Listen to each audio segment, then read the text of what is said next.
Oh, my test. Can you hear me now?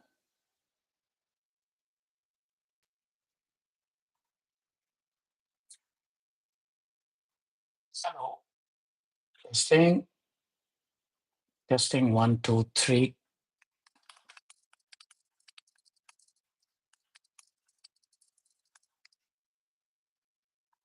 Hello, hello. Testing, one, two, three. Okay, thank you.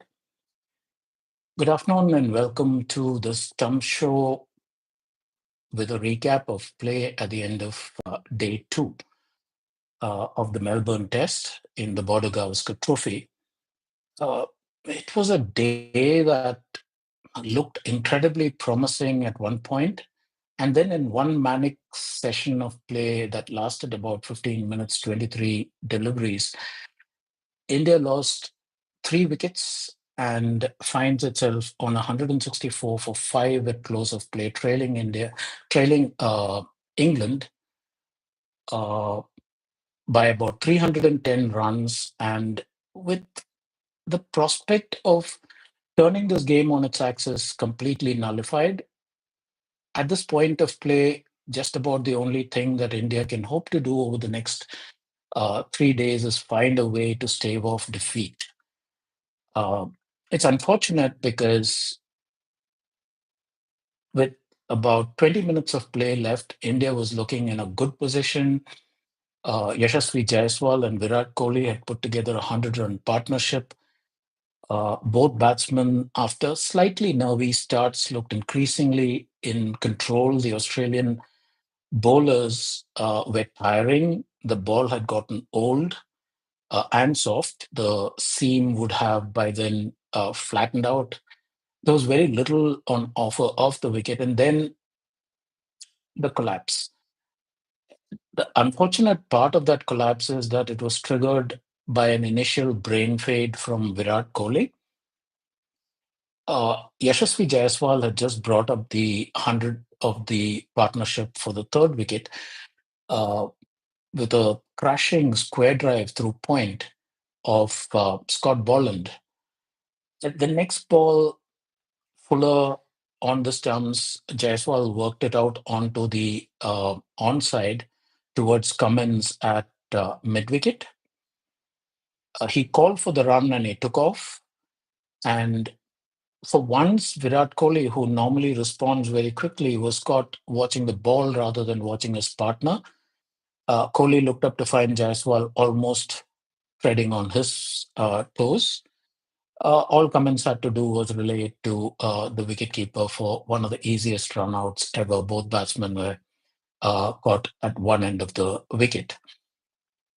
That dismissal, which was entirely Kohli's fault, probably disrupted Kohli's own concentration because in the very next over of Bolland off the first ball, uh, Bolland, as usual, hung it outside the off stump. Throughout his innings today, Virat Kohli had played with perfect control of his off stump, resisted all temptation outside the off stump. In fact, very ostensibly resisted temptation outside the off stump. Early part of his innings, you saw him let the ball go and then smile as if to signal that he was aware of what the trap was and that he wasn't going to walk into it. Having done all that hard work, having looked increasingly assured, Virat Kohli then got a ball that was around the fourth stump line, going away slightly, hung his bat out, and nicked off to Alex Carrick.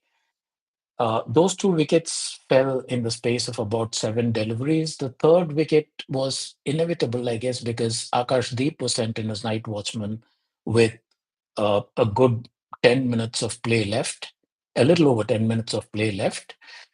Deep, the Australians smelt blood.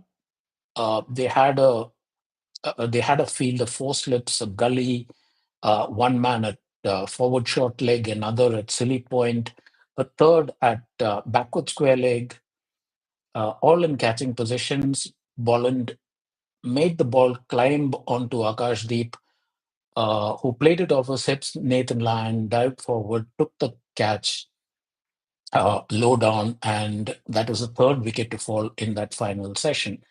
Uh, those three wickets, like I pointed out, made all the difference between India going in, if not in a commanding position, at least in a position of relative comfort, uh, and the position it finds itself in now, where it is well over 300 runs behind.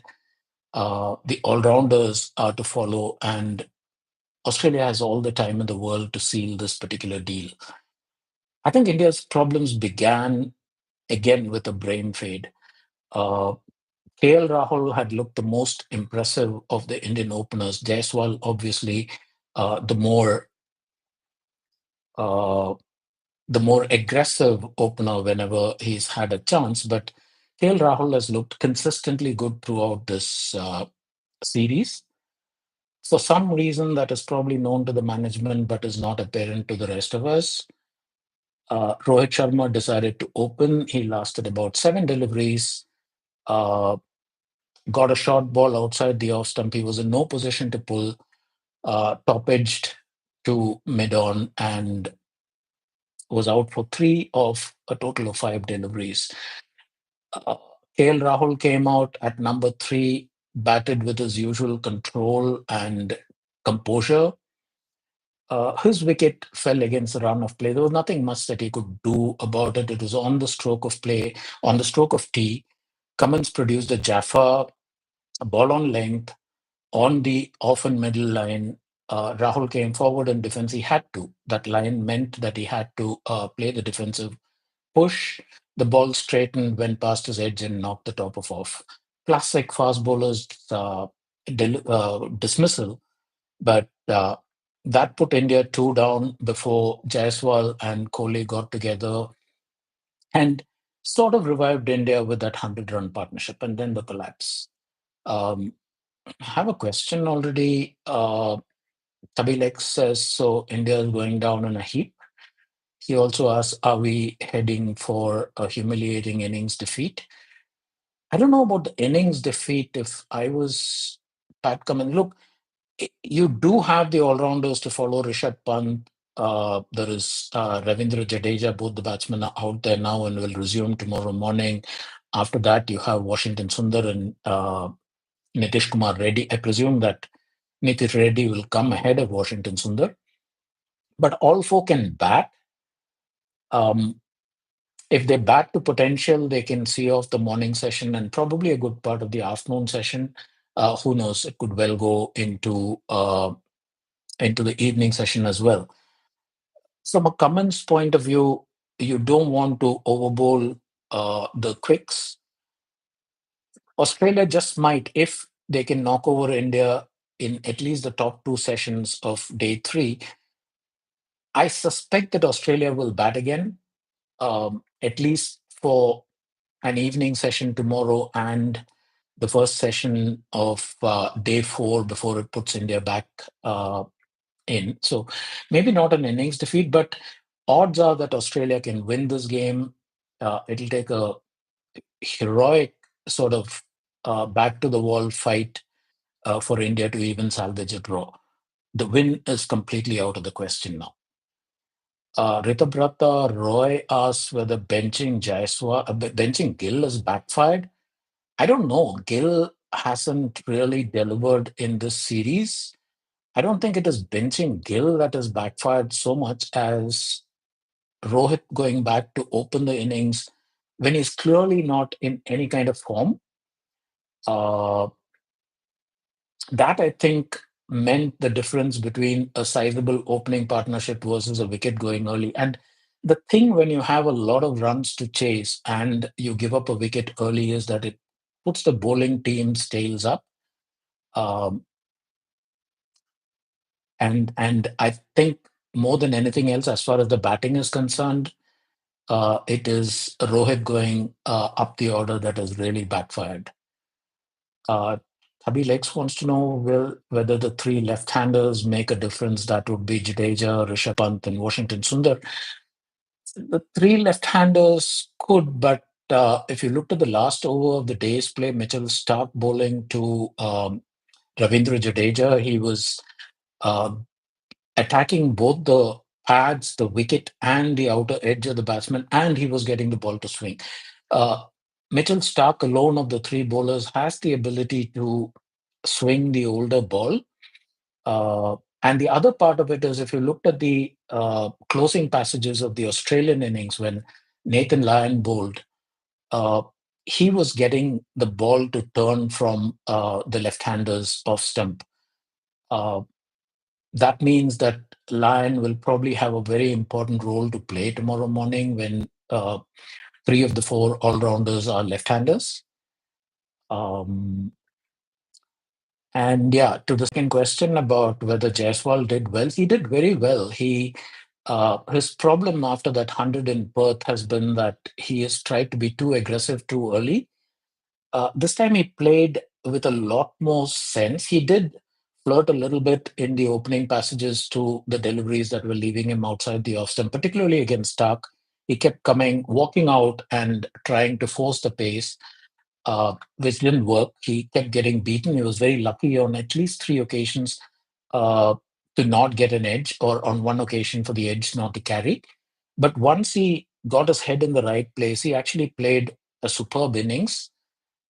He played late, he played in front of the body to the extent possible. And once he had got his first 30, 35 runs, he started getting more and more authoritative in his stroke play. Honestly, when he was run out, thanks to Kohli's error, uh, he looks set for a very big score. He doesn't just score hundreds. When he does cross the 100 mark, he scores big hundreds. And the way he was batting today, he had a big hundred in store. That is, I thought, a pity that he got out the way he did. Anil Kumar, why is Virat Kohli showing so much aggression? Well, I mean, that's part of his USP, right? He's shown aggression from the moment he started playing cricket. It's not just in India colors. Wherever he plays, whatever form of the game it is, he has to well, within quotes, express himself. And sometimes his way of expressing himself is not exactly palatable if you like a certain sense of decency in the game. Sumit Pednekar wants to know whose fault it was in Jaiswal's run out. Well, it was clearly Virat Kohli's fault. The ball was going in front of the wicket, and the convention is that when the ball is in front of the wicket, it is the striker's call. It is not Virat Kohli's call. Jaiswal had called very clearly. He had already set out for the run. Virat Kohli, instead of looking at and responding to his partner, was looking at where the ball was going, which is a cardinal sin when you're running between wickets. So yeah, I mean, this is one of those times that uh, uh, I mean, Kohli has to take the blame. When Jaiswal got out, Kohli was seen gesturing at Cummins, who was the fielder, probably indicating that he thought the ball was going to Cummins quickly. Honestly, it's not Kohli's business. It is Jaiswal's call and Kohli's job either to very clearly say no, which he didn't, or to respond, which also he didn't. Question from Tushar Gavankar says first the Aussie media and the tabloids are humiliating Kohli with clown pictures and headlines. When will Indians support their players? Look, frankly, I'm not bothered about what the Australian media does, and I don't think the Indian players are bothered either. As far as Indian media or Indians supporting their players is concerned, yeah, you do support your players when the players deserve support. It doesn't mean that just because you're an Indian, you have to support another Indian, no matter what that person does. And honestly, Kohli's behavior was out of line. He doesn't deserve support for that. He has been supportive in the past. And we keep talking about Australian media humiliating Kohli. Let's remember that the same Australian media, even before the Indian team landed in Australia, uh, there were front pages, entire front pages taken up with King Kohli headlines and lots of anticipation. Uh, there was anticipation when Kohli landed in Australia. If he lost some of that goodwill, I'm sorry, but the blame is falls squarely on his own actions. As an Indian, I find it not just difficult, impossible to support what he did on the field of play yesterday. Prasanna, should Rohit and Kohli bat down the order in the second innings? Rishabh Pant and Yashasvi Jaiswal or Rishabh Pant and KL Rahul should open? No, you don't take a middle order batsman and shove him up to the top. And also, look, I mean, if you keep pushing people down into the middle order, that middle order is getting lower down the order is getting way too crowded already, right? Um, if you're going to push Kohli and Rohit, how much lower? Rohit is already I mean, Kohli is already batting at 4. How much lower can you bat him? I don't think the problem is with the batting order. Yeah, I do think that Rohit Sharma is not in the sort of form where he should be opening against an attack of this caliber. But other than that, I don't think the order needs tinkering. I think Rahul needs to go back to the top of the order. Rohit, if he is picked to play, needs to come in at number 6 at least until he gets his form back. This is the fourth or fifth run out in recent times that Kohli has been involved in. Too smart for the team's good. Um, I don't know about too smart, but Kohli has uh, this desire for the quick single. He uses that as a release. And to be fair to him, he also runs his partner's singles, twos, and threes equally well. But if you remember earlier in the same innings, there was this point where Yashasvi Jaiswal had played a shot. On balance, I think there was two there, but Jaiswal stumbled just a little bit when he was completing that first run and he bailed out of the second. And Kohli openly protested, or at least, I mean, he didn't protest in an angry sense, but he was seen gesturing to Jaiswal and telling him that there was a second run there. Uh, it was odd that here, where there was a run, a tight run, but there was a run, uh, Kohli was the one who bailed out of it. But yeah, he has been sort of responsible for getting his partners out way too many times. Tushar Gavankar says, but the call for them is for a ban on Kohli. Look, Tushar, who cares what the media wants? Yeah, our media sometimes goes over the top. Their media constantly goes over the top. So what? Kohli did something. The punishment that was given to him, I don't know if it was on the mild side, but uh, to be fair, the match referee uh, surveyed the evidence, decided on the quantum of punishment, and there is precedent earlier this year also a similar offense by two other players was also deemed a level one offense with one demerit point and a fine. So I don't think you can quarrel with the outcome. And as far as what the Australian media wants, like I said, who cares? That's not anybody's business. Again, Tushar wants to know about Aussie grades don't get the same treatment from the Indian media. Why should we? Yeah? Why should we follow everybody's bad example? If on the one hand you're saying that the Australian media is being unfair or being ruthless or whatever it is, why do you want the Indian media to do the same thing? Why can't we learn from good examples rather than bad? Tabilex in all caps says, is Rohit Sharma one innings away from retirement? Um, I think Rohit Sharma was one innings away from having his place seriously questioned in the last test against New Zealand. Um, I was not a fan of the fact that he was uh, named as captain, particularly when he was going to miss the first test of the series anyway. So yeah, he's been one innings away from, if not retirement, I think one innings away from having serious questions uh, asked about his position in the team. What's your take on the team selection and batting order? Shouldn't KL Rahul have opened? Yes, KL Rahul should have opened. And yes, I think Nitish Reddy batting at 5, no, I think Rishabh Pant has embedded himself in that position. But Nitish Reddy should bat higher than number 8 for sure. Uh, since they've already sent out Jadeja, I'm hoping that they send Reddy out next because if you look at the innings that he's played so far, um, he's looked in absolute control, and the reason he got out is when he was confronted with the tail at the other end, and he had to just play his shots. So yeah, Harish Nair, we do not play 5 match test series all that regularly. Given how jaded the bowlers looked and how exhausted the bowlers are, would it be wise to have a squad review after 2 tests when we go to England?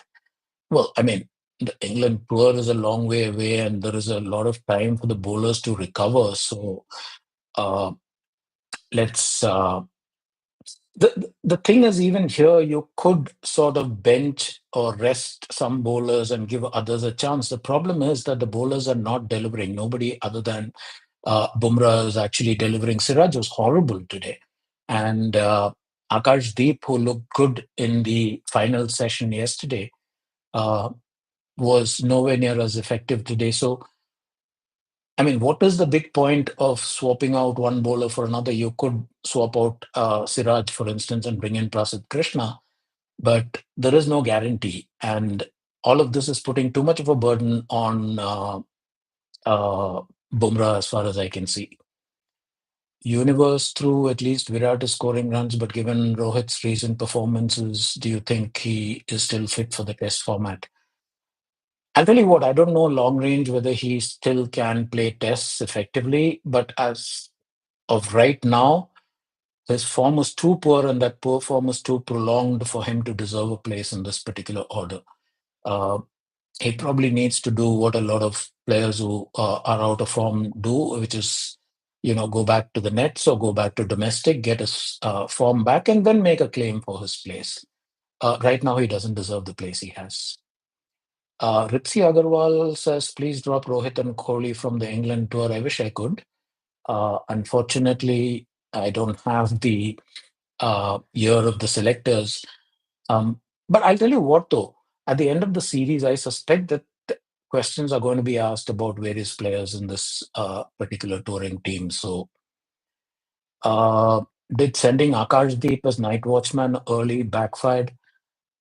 I've never been a fan of this night watchman business, particularly when there are overs left to play, because a team that has gotten, or a bowling unit that's gotten a good batsman out is going to fancy its chances against a night watchman. About backfired. What is he going to do? I mean, if he hadn't come out as night watchman, he would have ended up at number 11. Uh, I think maybe for the little time that he was there, he saved Jadeja from having to go out and face a few deliveries. But I think the big backfire today was Rohit Sharma opening. Instead of Rohit Sharma, Sarfaraz Khan is a better option in the middle over. Yeah, well, instead of Rohit Sharma, even I would be a better option in the middle order right now, I think. But the issue is Rohit Sharma is the captain. Think back to when Anil Kumble retired. He retired in the middle of a series when he was captain. And the reason he retired was because he thought, nobody told him, he thought that he was not delivering what he as a captain needed to deliver. There's a lesson in there for Rohit, but I don't know if he's the kind who looks at external lessons. The team selection, do you think we have got it wrong again? 4 fast bowlers instead of Washi, 3 fast bowlers and a medium pace seamer who doesn't bowl much. Look, Nitish Kumar Reddy bowled just 7 overs. So if at all he has a place in this side, 7 overs out of what, 115 or so that Australia batted. Uh, Jasprit Bumrah had to bowl 28.4 overs today. The other two seamers bowled 23, 24 overs each. And Nitish Reddy bowled just 7. So it's not 4 fast bowlers. It's not, Nitish is not a fast bowler in the first place. He bowls under 130. Um, I think 3 fast bowlers. I don't think the bowling, the selection of the bowling was a big problem, particularly now that Ashwin is no longer part of the touring squad. This is about as good as you could probably say that maybe Akash Deep could have been rested and Prasid Krishna tried. You never know. The issues are not really with the selection, it is with what the bowlers are doing on the field. Uh, all of them looked incredibly jaded today. The Indian fielding and bowling effort was completely flat, and honestly, the captaincy was uninspired. So many changes in Ripsi Agarwal, so many changes in Indian team after the first Test win. The captain also changed, and now we are on the losing side. Why Rohit is uh, yeah, well, not to do. Not much I can comment about that, and we've spent a lot of time on Rohit anyways. Why aren't the Pacers performing as Bumrah? What can help the likes of Siraj, Sundar, and Akashdeep assist Bumrah? What advice would you have for Indian Pacers? India has a support staff. The Indian team has a support staff that has almost as many members as the actual playing squad itself. So I don't see why I'm wasting my time giving them advice. Not that they're going to listen to it anyways. But the thought that I had is while watching the Indian bowlers, particularly this morning, is that they didn't seem to have a game plan, which basically means that, or at least suggests that they didn't sit together as a group and think through things before they took the field today. They were bowling on both sides of the wicket. When you do that, you bleed runs on both sides of the wicket, and it becomes incredibly hard to set a field for that. The related part of that is when you saw the bowlers traying in line and length as a captain or even Virat Kohli as a senior player, and you've seen him do that before, I would have expected them to intervene, to talk to the bowlers. None of that happened. I've seen Bumrah constantly fielding at either mid off or mid on and walking back with his bowling partner to the top of their marks, advising them. That also didn't happen. It was like you just left them out to dry, and they didn't have the intellect and the capability to rethink and to remodel their bowling style midstream, I think. You saw what happened when the Australians bowled. They tried something, it didn't work. They tried something else. The bowlers and the captain worked in tandem. You didn't see any of that when India was in the field, and that I think is like I said, putting an unfair burden on Bumrah. Why aren't Pacers performing as well as Bumrah? Well, I mean, there is only one Bumrah, and you can't expect uh, the others to match him. What you do expect is for the others to support him. Ripsi Agarwal is very pissed off about my mentioning Ashwin. What was he doing? He was doing nothing. He was not performing. And the Kohli, oh, okay. Um, that's a bit of a rant, and there's not much I can say about it. So I leave that outside the off stump as Virat Kohli should have done to that ball of Scott Bolland. So much talk about the opening slot, why Abhimanyu Ishwaran is not being used. Um, why is he not being used? Because I think we select players on the basis of their of hype and of brand value as opposed to actual performance. So I don't know how good Abhimanyu Ishwaran will be when he does start to play, but or when he gets a chance. But yeah, there is a problem now with the opening slot. All of that said, why are we looking at options outside the team when we have a perfectly good opener in KL Rahul right within the team? And that's the point I don't get. We're looking at Abhimanyu Ishwaran coming in from the outside. Yashasvi Jaiswal has proved that he can hold down that role. And KL Rahul has easily been the most impressive batter outside of Jaiswal in this Indian team. So, what is wrong with keeping them in the roles that they are already playing? Ripsi Agarwal says Siraj has lost his rhythm. Ripsi, by the way, you don't really have to put all of this in all caps. I can see lowercase typing equally well. I don't think he's lost his form so much as he's trying too hard. And in the process, he's all over the place with his lines length. You also wanted to know what the bowling coach and the batting coach are doing. I don't know whether they have gone for a vacation in Australia or whether they're actually contributing something. Hari Nair says, would you rate Kapil Dev's 5 for 28 at the MCG in 1980-81 as the greatest performance by an Indian bowler in Australia? If not, can you tell us your favorite? No, I don't get into these all-time great conversations for the simple reason that You cannot compare across eras. Uh, the pitch conditions back then were different. The opposition was different. Pretty much everything was different about it. Kapil Dev's spell of 5 for 28 was great, yes. Bumrah has produced great spells. So have lots of other Indian bowlers. I don't see the need for putting one above the other.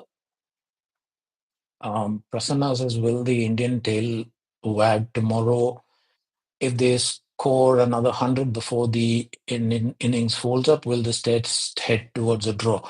Prasanna, what you need to keep in mind is we have, let's see, 270 overs left in this test match across 3 days. That basically means that if India adds another 100, they will be 210 runs in deficit with what? The better part of 3 days still in hand. Um, let's say that India bats another 50 overs. You've still got 220 overs.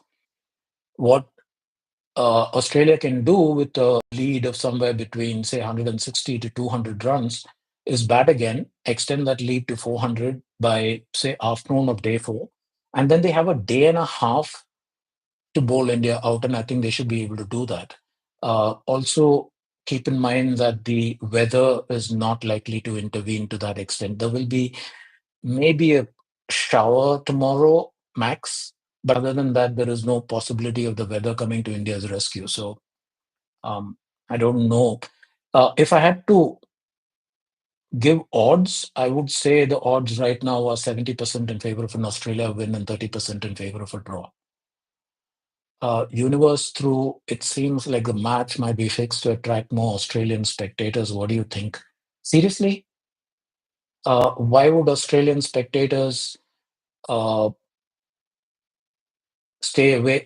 Look, i- there are conspiracy theories and then there is plain batshit theories. This one belongs in the second category. Sorry for being brusque, but we have enough of these kind of, uh, let's say, unnecessary manufactured controversies, anyways. So, yeah. So Rupsi Agarwal, despite my request, continues to post in all caps, and he says Rishabh Pant is lazy while playing. You've seen him play for about what 5-10 minutes today. What exactly was lazy about him? As for fitness, he's just you know, Ripsy. I don't know if you have tried doing squats for an entire day, which is what a wicketkeeper has to do. He's done that and he's done that well. For 115 overs, he's been squatting, getting up again, squatting, getting up again, running from one end of the wicket to the other. You don't get to do that if you're not fit, mate. As for your prediction that Australia is going to be 3-1 at the end of the series, well, I mean, anything could happen. Australia could be 3-1. The series could be drawn to all. Uh, and if it is drawn to all, India retains the Border Gavaskar Trophy. So, yeah, I mean, there are all sorts of possibilities. But right now, I mean, let's stay with this test match.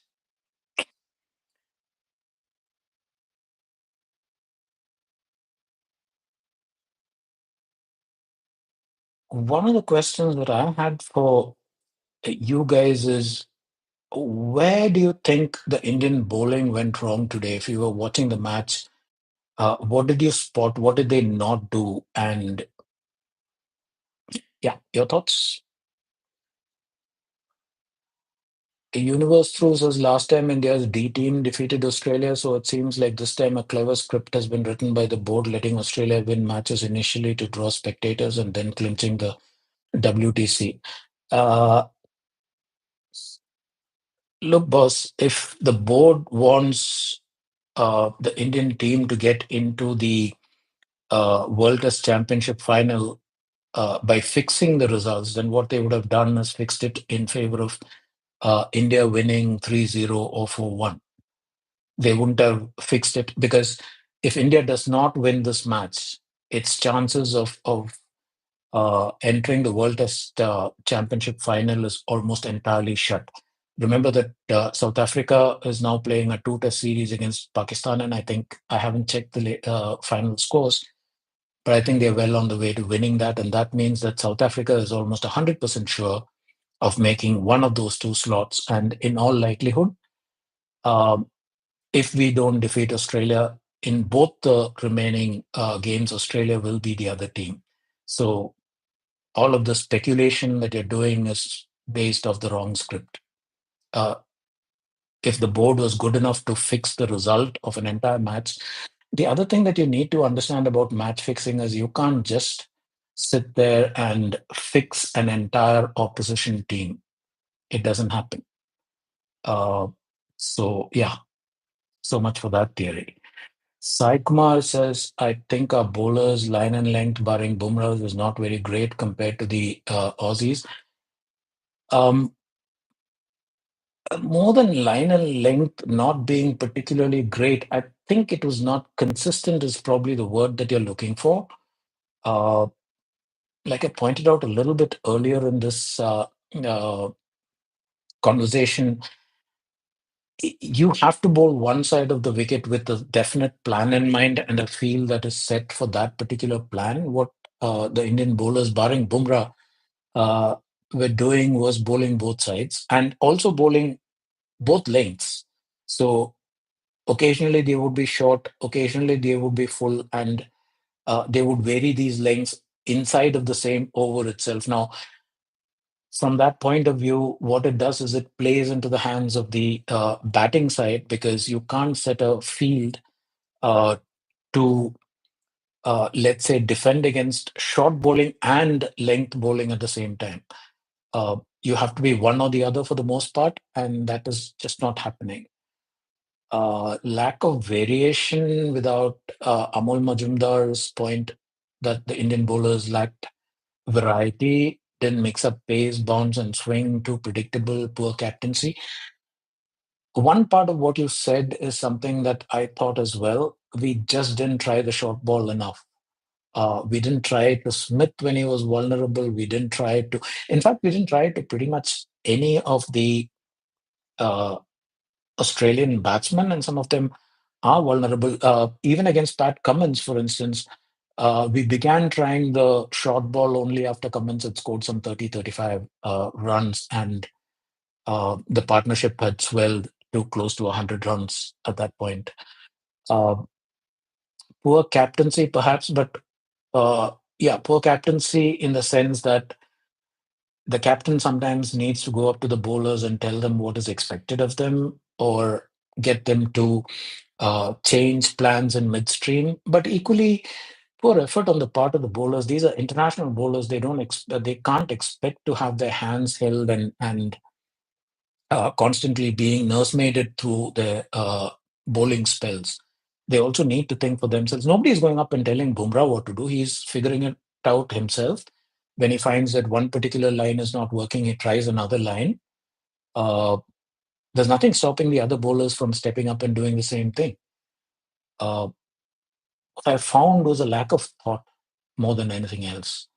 And that really hurt the Indian effort in the field. Also, I couldn't quite understand why, one, the field was so spread out for almost the entire morning, which meant that both Cummins and uh, Stephen Smith had singles anytime they wanted one, which basically meant that the pressure was off the batsmen and entirely on the bowlers, and the two batsmen were rotating strike fairly rapidly. Uh, I'm not sure what that is about. There was no attacking intent at all, not even in the early part of the play. When the first hour was favorable for bowling, by the way, the ball was just about, I think, 5 overs old at that point. It was still brand new, and we just lost the plot in that first hour and never found it afterwards. So, did India plan Sarfaraz in Sydney? Um, Look, if he were Sarfaraz Khan, would you actually want to come into the team, or would you want to be taken into the playing 11 at this point when uh, your entire top order is misfiring? I don't know. And will Sarfaraz make a big difference? Sarfaraz for who? The only logical person to switch out is Rohit Sharma, who, like I pointed out, is already the captain, and therefore, unless he decides to sit himself down, uh, his place is secure, which is unfortunate, but that's how it is. Do we miss a good left arm pace bowler? Funnily enough, somebody brought up Kapil Dev earlier in the chat when he was talking about the 5 for 28 spell in MCG back in 80 81. I remember once asking Kapil Dev, he was playing golf, and on the sidelines, we met in the clubhouse. And at that time, India was looking for an all rounder to replace him. And I remember asking Kapil about it. I remember asking him, how do we find the next Kapil Dev? How do we find an all rounder of quality? Uh, what can we do to fill that big void? And Kapil Dev said, you know, you don't go around finding an all rounder. These things happen. Uh, the trick is not to go looking for manufacturing an all rounder. The trick is actually to figure out what resources you actually have and to make the best use of those resources. So if we don't have a good left arm pace bowler, well, we don't. That doesn't mean that right arm fast bowlers can't take wickets. So I don't know. I mean, I'd rather not think about what we do not have and spend more time. At least my spending more time is not going to help, but I wish the team management would spend more time on what we do have and how to get the best out of them. And they better do it fast because this particular horse is almost entirely bolted out of the stable. And as always, it's been fun, but I think the questions have kind of dried up. So let me check with my hosts at Rediff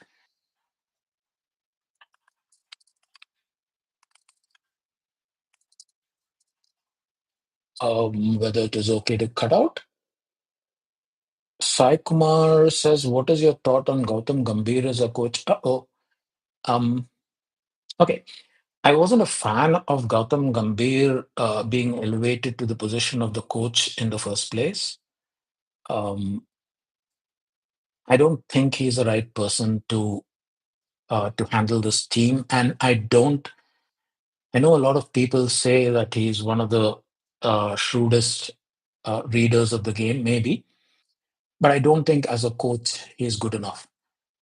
I don't think I haven't seen any sign of his uh, proactive approach, both in the series at home against New Zealand and even in these 3.5 test matches over here. I think his performance has been extremely underwhelming. The team selections have been verging on the bizarre at times. Uh, the team has looked well short of a cohesive game plan, both with the bat and the ball and in the field for most of these 3.5 tests. Uh, I don't see what the coach has contributed so far. Universe says the worst thing for India isn't Rohit and Kohli's performance. They allowed Steve Smith to regain his form. Why only Steve Smith though? Usman Khwaja got a big 50, got a good 50, not a big 50. Marnus Labuschagne has come back into form. This used to be said about the Indian team earlier that the one thing we were good at is getting, out of form batsmen back into form. It's unfortunate that we started doing that again, apparently. At least we've definitely done that on this Australian team. And yes, Stephen Smith he's now had back-to-back centuries in 2 tests. The previous test, you could see the strain, you could see the signs of effort. But this test, after the first 20, 25, maybe 30 runs that he scored, he looked like the Stephen Smith of his pomp. And that is probably very bad news for India because uh, two things. One, Steve Smith has the habit of when he is in form to make the most of it. He'll string together a series of big scores. And two, the next game we're playing is in Sydney. And Smith is by a distance the best player of spin in the Australian side. It's the worst possible time from an Indian point of view for Smith to come back into form. Arvind Rajendran says if there is a performance oriented approach, then how come team management is allowing Rohit to continue in the India team? Arvind, how do you know that there is a performance oriented approach? I know that we keep hearing about it, but what signs have you seen that there is actually something of that kind? Honestly, I haven't seen any such signs, and all of this is for public consumption. Things like we want to play with intent, and we have a performance-oriented approach, and this, that, and the other. It doesn't actually show in the way teams are selected or in how teams are performing. So, I mean, Indian teams. And with that, I think we are done for the day. There is tomorrow to look forward to. They usually call it moving day because third day is the day that a typical test match basically swings entirely one way or the other. Uh, till a half hour before close, I thought that there was an outside chance of India making a fight of this. If Kohli and Jaiswal had continued through to the close of play and then come back refreshed tomorrow morning, extended their partnership to a sizable degree, then it would have freed up the four free scoring uh, middle order, lower middle order batsmen, the all rounders, to actually try and take the attack to the opposition, maybe obliterate the deficit or at least get close to the deficit, and then it would have become a completely different ball game because Washington Sundar this morning and Nathan Lyon this afternoon were getting the ball to grip and turn. Uh, yeah, we have three left-handers coming, and how Lyon bowls against them is going to be interesting to watch. But more interesting is the fact that if this continues, if the pitch continues to offer turn, then India bowling to Australia in the third innings could well be interesting. Uh, Unfortunately, all of those have now become, let's say, moot. Uh, you could play alternate storylines, but the actual existing storyline is that India is now playing back to the wall cricket, and its best hope is that it can somehow pull off a draw. But more on that tomorrow after play. Thank you all for the company, and I'll see you back here at close of play tomorrow. Bye bye.